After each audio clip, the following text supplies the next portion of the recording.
Okay, so I have not seen any videos on YouTube about this sampler, so I thought I would do a really quick impromptu rundown of the Peavey SP sampler. So, I think these samplers, if I'm not mistaken, came out towards the late 80s.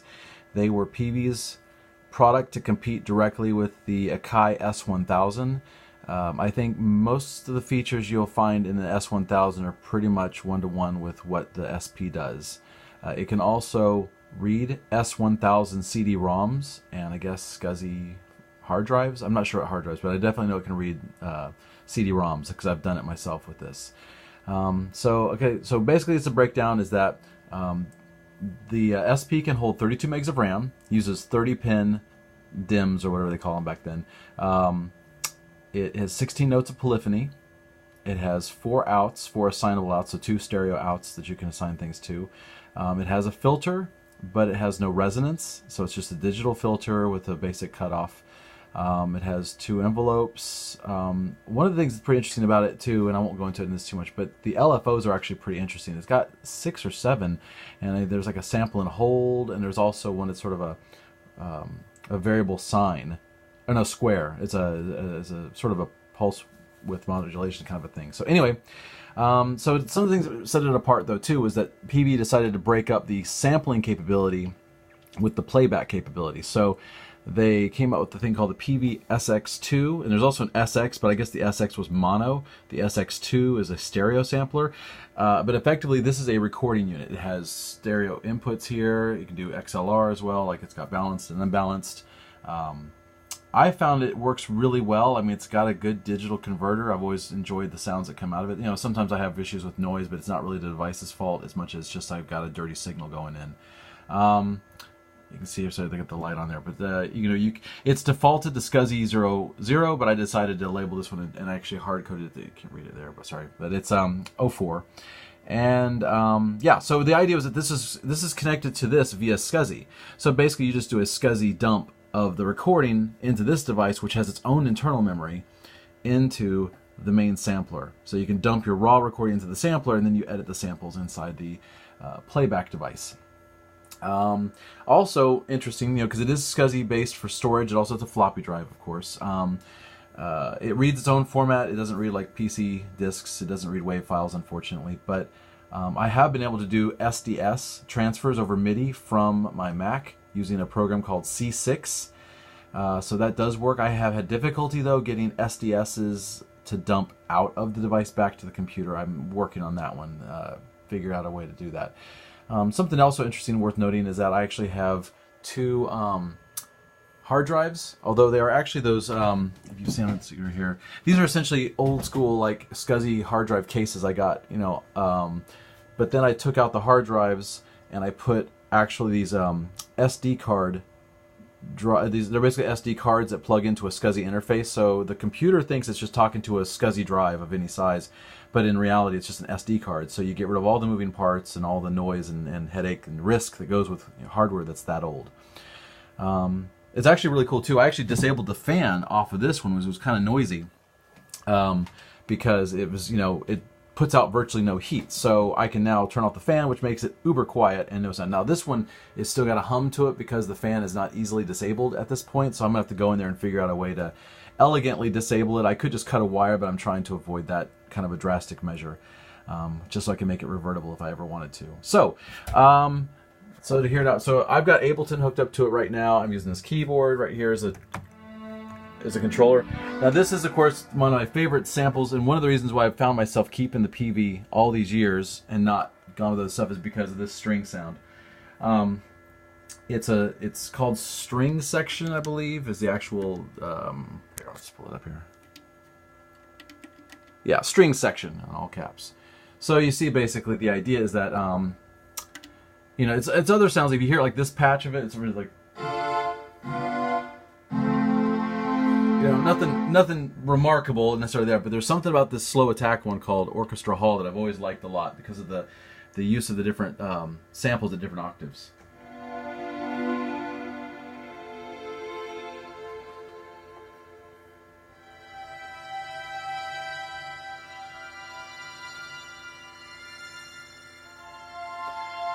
So yeah, I've always found there's a really rich sounding strings, and you know, it always gonna be hard for me to let this go because just really kind of because of that. But you know, I had other reasons why as well. So what's going on here is I'm going to go ahead and load up some quick patches here. So you got SXII is this drive up here, and then SXII is the one down there. I'm actually currently in the process of copying these over to the sampler and then copying those over to this as my backup. So a little tedious. There's really no, you know, tools out there for copy and pasting or duplicating Peavey's proprietary format, unfortunately, you know, in this day and age, I guess.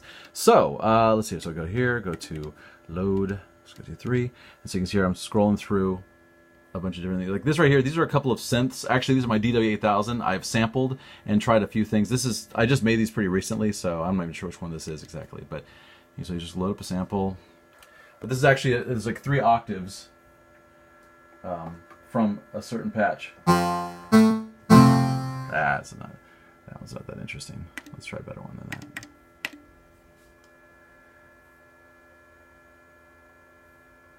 But yeah, so this is basically the DW8000 sample.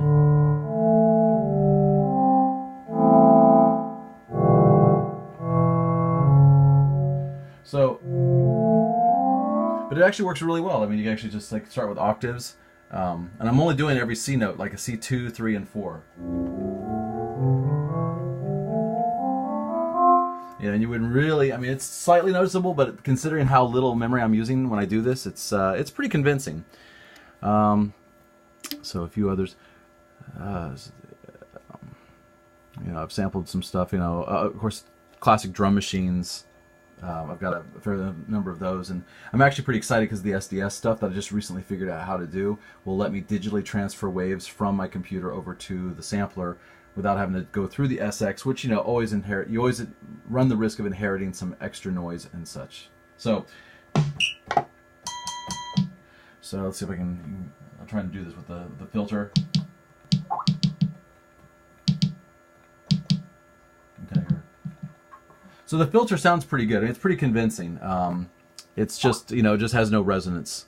Let's see if there's anything else here. So, but to give you a little rundown of how the thing works, and this is one of the reasons why I've liked it too. I've actually had a lot of different samplers. I've had emus and, you know, Akai samplers, and they're fine. I mean, they're great. And I wouldn't necessarily say this sampler offers any anything remarkable sonic-wise. I've just found that generally speaking, the playbacks, you know, the sounds that you get out of it sound good.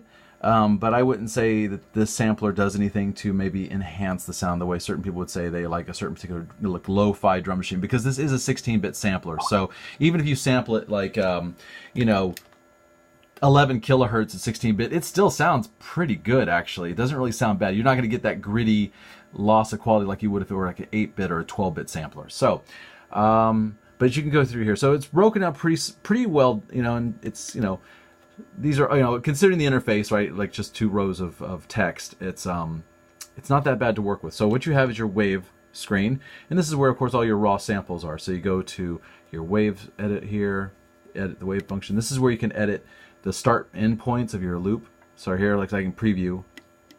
Oh, let me turn this down here. Yeah. So I hear that, and I go to the next one. Right? So the next thing is, this is just your basic wave playback. You can set your loop points and things like that, but it's pretty much just the recording itself. Tones is where you, the tone tab is where you add things like envelopes, filter effects when it comes to modulation and so forth. So that's generally where you're going to get into things like, as you see, your envelope 1, envelope 2, you got your DCA, DCF, DCO, and this is what I was talking about before. Let's see if I get this. Is this from the bipolar? No, it's uniform. No, not that one. Sorry, I haven't really messed with the filters much in a while. But DCO, where are they at? They also have a pan, which is also going to be assigned to the LFO, which is pretty cool.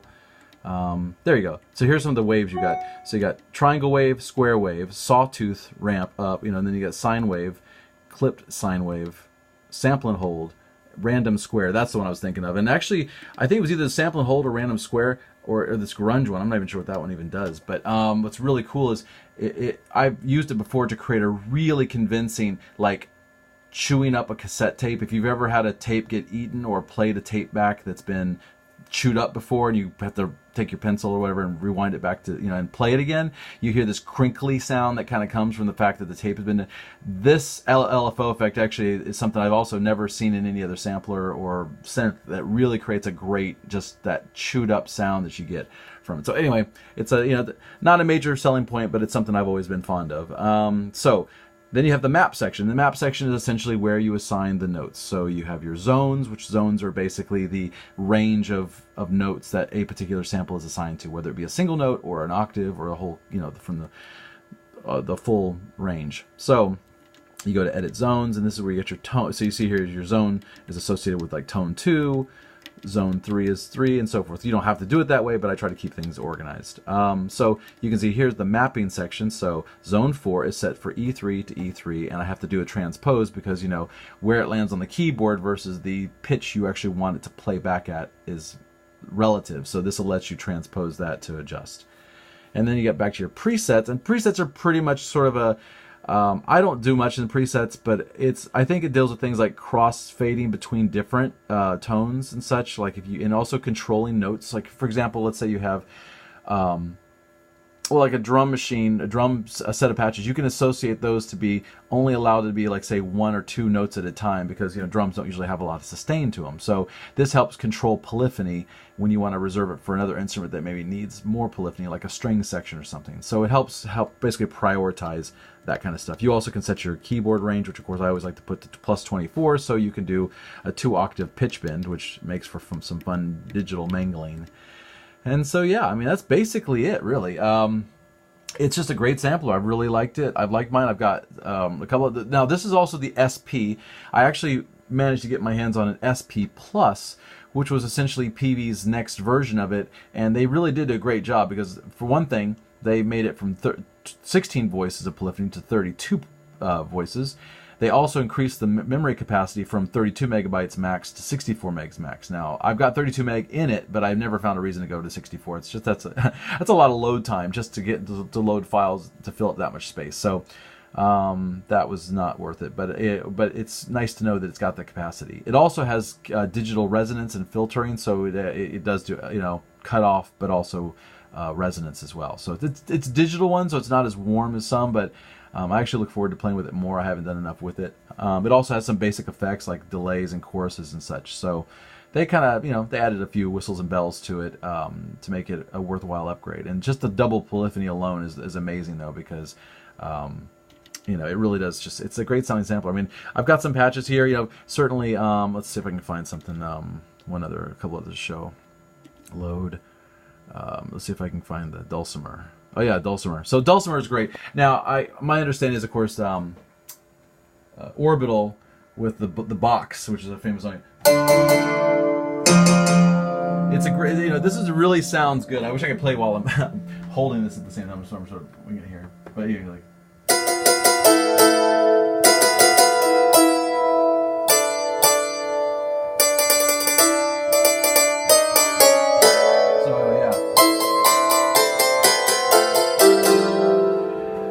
Yeah, so it's a, you know, and then let's see if I can find another good one. Of course, I came across some of the, like the Shaka Zulu ones from, I think everyone's going to recognize. Let's see if I can find it real fast here. Where did it go?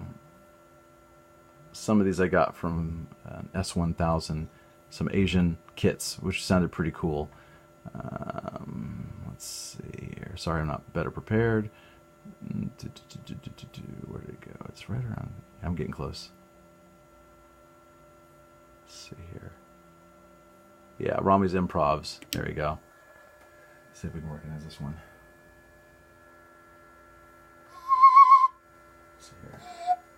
I'm going to go to the presets. Also, presets are where you manage your different like patches and such, so to speak. So there's that one. Where'd that one go?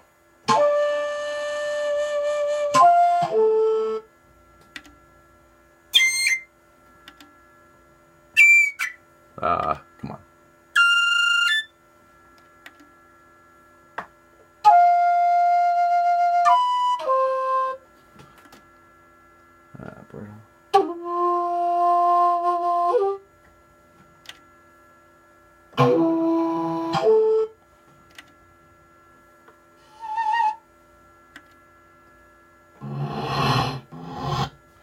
So these are the ones. Oh yeah, so it wasn't that one. It must have been the other one then. Shaka Zulu. Yeah, it's like, brah, do you even Enigma? There we go.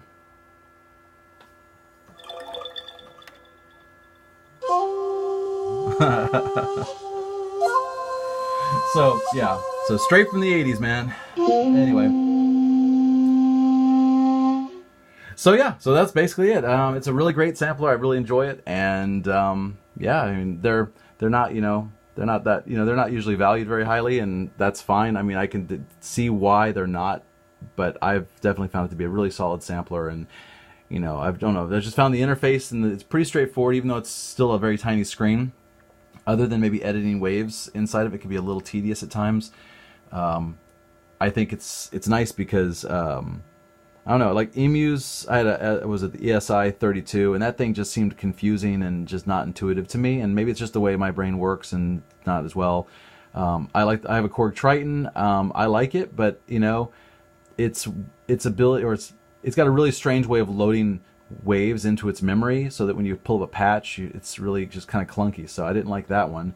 S2000 was pretty cool, but you know, it really, you know, because I wasn't really willing to let this, it wasn't good enough to replace this one in my opinion. I just felt like it was, well, for one thing, of course, as I mentioned before, some of these patches are sort of unique in my situation, but you know, the S2000 was pretty good though, I will say. Or no, it was a 2800, my mistake, because it had a nice big screen. It wasn't it wasn't a small screen like this. So anyway, but yeah, so in the end, I think I've decided that this is going to be my sampler of choice as a sort of a 8-bit, you know, or sorry, as a 16-bit quote realistic sampler, where, you know, sure, I have like an, you know, S612, which, you know, is different, and my Amiga, which is an 8-bit, you know, both are, well, 8-bit sampler and 12-bit respectively. But you know, they're good for what they are, because they are different, and they're not necessarily meant to sound realistic. They're meant to have a different characteristic to them. So anyway, this is the Peavey SP in, you know, more words than probably necessary. But anyway, thanks for watching, and I hope it was useful. Feel free to ask any questions, and